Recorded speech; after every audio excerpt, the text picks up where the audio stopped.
Kaplan turbines are suitable for power extraction, when water energy is available at low head and high flow rate. Which means, they are suitable for operation, when water is stored in a big reservoir, at a relatively shallow altitude. In Kaplan turbine, flow is entered through a spiral casing. Decreasing area of casing makes sure that flow is entered to the central portion, almost at uniform velocity, throughout the perimeter. Water after crossing the guide vanes, passes over the runner.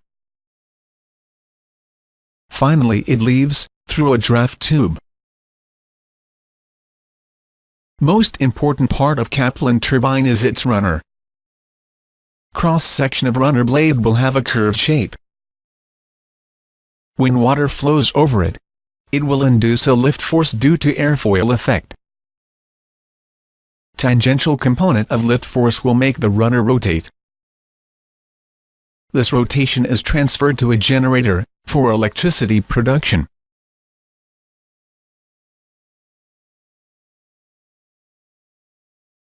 Kaplan turbines are axial flow machines, where absolute velocity of flow is parallel to axis of turbine. Water is precisely made to pass through runner blades, with help of a shroud.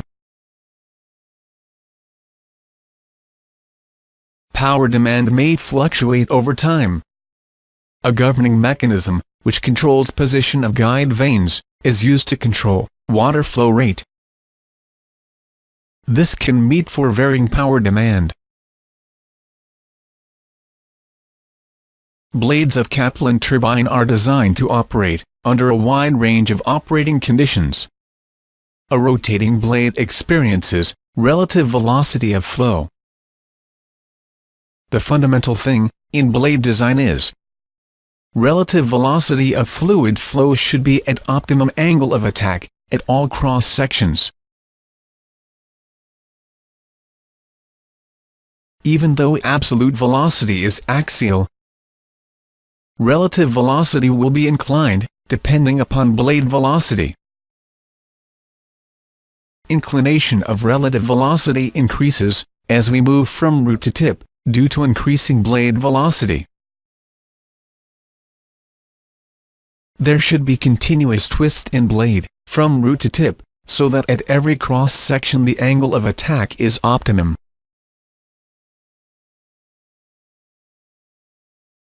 With varying flow condition relative velocity will change drastically.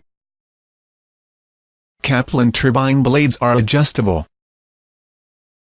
When flow rate is high, relative velocity of flow will be more axial, so blade should pitch vertically. If flow rate is low, relative velocity of flow is more tangential, so blades are pitched in tangential direction.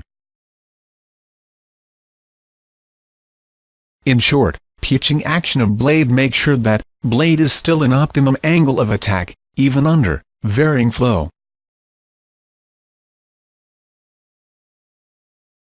Apart from controlling the flow rate, guide vanes have got one more function.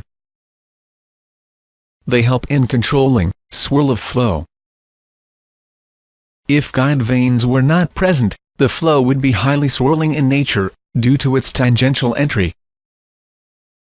Such a flow would reduce performance of turbine drastically, due to its poor angle of attack.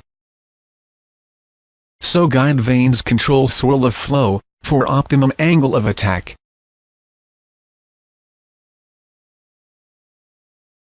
Biggest challenge in design of Kaplan turbine is how to overcome problem of cavitation, which causes material erosion and vibration. Cavitation is unavoidable in Kaplan turbine, since in most of the regions, pressure goes very low. But damage due to cavitation can be reduced by using suitable blade material, and use of anti-cavitation fin. Draft tube, which transforms dynamic pressure to static pressure, due to its increasing area, also helps in reducing cavitation effect.